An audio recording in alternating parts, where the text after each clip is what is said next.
Imagine being born with your entire life mapped out. For Angada, the future was a certainty. As the heir to King Vali, he was raised to expect the eventual weight of the crown. Then, a misunderstanding in a mountain cave sparked a crisis that ended with the fall of Vali. Overnight, the political order of the kingdom collapsed. For Angada, the loss was total. His uncle Sugriva took the throne. In a single day, the prince lost his father, his inheritance, and the identity he had spent his life preparing for. This diagram maps the historical pattern of succession crises. When a brother replaces a rightful heir, the outcome is a violent fracture. Displaced heirs gather loyalists to reclaim what they lost, creating a cycle of rebellion that leaves the kingdom divided and exhausted. Kishkindha was a political powder keg. Angada had the motive, the grief, and a legitimate claim to start a devastating war. Yet the expected explosion never happened. While the kingdom celebrated its new era under King Sugriva, Angada stood apart. The celebration of the kingdom's survival was also a reminder of what he had personally lost. Resentment was the most accessible path. Factions within the kingdom that still felt loyalty to Vali would have provided the political pressure necessary for Angada to challenge his uncle. Rejecting Sugriva's authority and rallying these loyalists would have followed the historical trend of deposed princes seeking to regain their status. This potential for rebellion threatened to destroy the kingdom from within, making the alliance with Rama impossible before the search for Sita could even begin. At this moment of peak tension, Queen Tara intervened. She acted as a circuit breaker, stopping the momentum towards civil conflict before it could take hold. Tara prioritized statecraft over anger.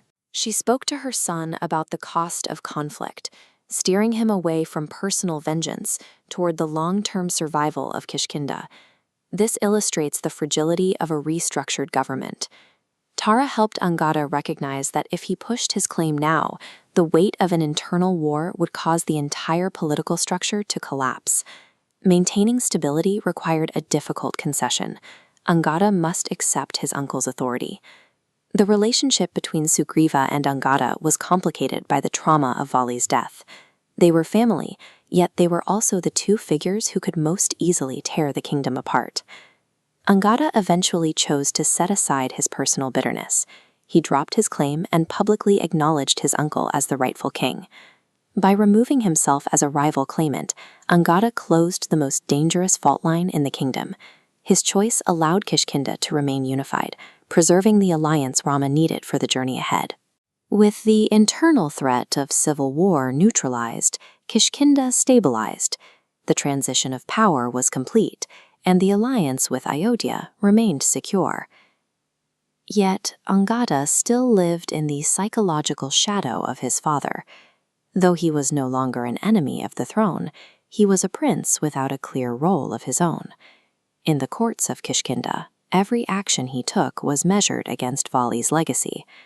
He needed a way to define his identity through his own actions rather than his family's history. The opportunity arrived as the kingdom mobilized for its next objective. Rama's search for Sita was expanding, requiring leaders to venture far beyond the borders of the kingdom. This mission offered Angada a path away from the stifling atmosphere of the palace and the comparisons to his father. By leading a search party into unknown lands, Angada could prove his capability. This journey would establish his authority as a commander and strategist. Angada's story demonstrates that leadership is built through resilience and duty, especially when the future one expected has been taken away.